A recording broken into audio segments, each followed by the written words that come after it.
Hi అండి, అందరికీ నమస్తే. Welcome to my channel improving and inspiring.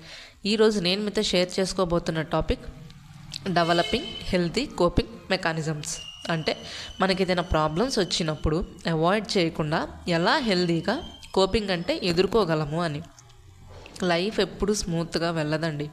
మనం స్ట్రెస్, సెట్ బ్యాక్స్, ఛాలెంజెస్ ప్రతిరోజు చూస్తూనే ఉంటాం. ఇక్కడ మెయిన్గా మనం ఏం అర్థం చేసుకోవాలంటే ప్రాబ్లమ్స్ని అవాయిడ్ చేయటం కాదు, మనం ఎలా ఎదుర్కొంటున్నాం అనేది మనం చూసుకోవాలండి. ఈరోజు మనం ఈ హెల్తీ కోపింగ్ మెకానిజమ్స్ని ఎలా డెవలప్ చేసుకోవాలి, స్ట్రెస్ నుంచి ఎలా బయటికి రావాలి, ఎలా పాజిటివ్ వేలో ముందుకు వెళ్ళాలో మనం చూద్దాం.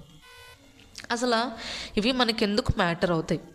ఎందుకంటే మనం ఎప్పుడైతే డిఫికల్ట్ ఎమోషన్స్ని ఫేస్ చేస్తామో, పెయిన్ని ఫేస్ చేస్తామో, వాటి నుంచి బయటకి రావడానికి మనం కొంతమంది ఏం చేస్తారండి, ఎక్కువగా తినడానికి అలవాటు పడతారు, కొంతమంది సోషల్ మీడియాకి అలవాటు పడతారు.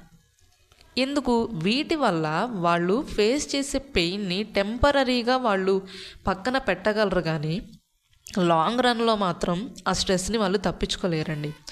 అందుకని హెల్తీ కోపింగ్ స్ట్రాటజీస్ని మన లైఫ్లో మనం ఇంక్లూడ్ చేసుకోవాలి. ఫస్ట్ ఆఫ్ ఆల్ మనం ఏంటంటే ఎక్కడ మనం ట్రిగర్ అవుతున్నాం అనేది అర్థం చేసుకోవాలి. ఏ సిచ్యువేషన్స్ జరిగినప్పుడు నాకు కోపం వస్తుంది, బాధగా ఫీల్ అవుతున్నాను, టెన్స్గా ఫీల్ అవుతున్నాను అని.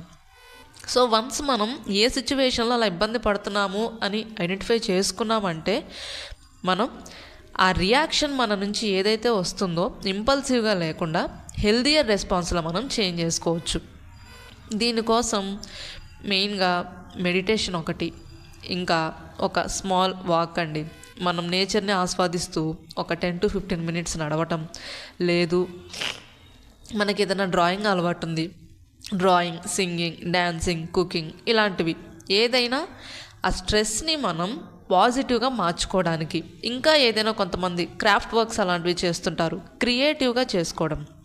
అంటే ఉన్న బాధ నుంచి తప్పించుకొని ఈ ఫోన్ స్క్రోల్ చేయడం ఇలాంటి వాటికి అలవాటు పడకుండా, ఆల్కహాల్ డ్రింకింగ్ ఇలాంటి వాటికి మనకున్న టాలెంట్ని మనం యూస్ చేసుకొని పాజిటివ్ మూడ్లోకి చేంజ్ అవ్వటం అనమాట. ఇంకొకటి ఎక్కడ బాగా హెల్ప్ అవుతుందంటే హెల్దీ బౌండరీస్ని సెట్ చేసుకోవడం.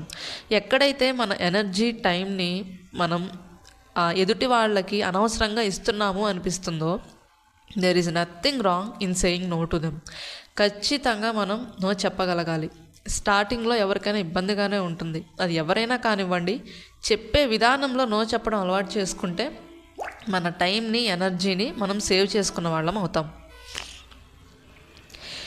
ఈ ప్రాసెస్లో మిమ్మల్ని మీరు హార్ష్గా జడ్జ్ చేసుకోవటం ఆపేసి జెంటిల్గా మిమ్మల్ని మీరు చేంజ్ చేసుకోండి. ఇప్పుడు ఫాస్ట్గా ఇన్స్టాగ్రామ్ ఓపెన్ చేయాలనిపించింది, ఎఫ్బీ ఓపెన్ చేయాలనిపించింది, అదే పనిగా 2-3 hours నుంచి స్క్రోల్ చేస్తూ ఉన్నారు ఆఫీస్ నుంచి వచ్చి, కానీ ఆర్ వేరే జాబ్, ఏదైనా జాబ్స్ చేసే వాళ్ళు ఉంటారు కదండి.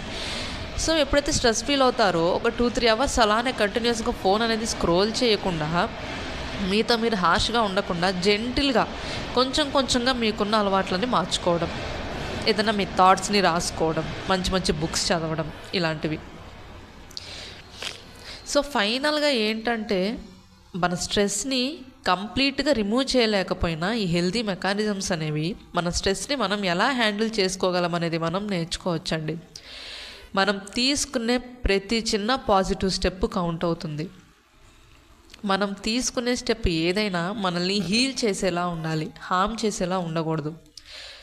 సో నా వీడియోస్ కనుక మీకు నచ్చినట్లయితే please like, share, subscribe to my channel. Bye.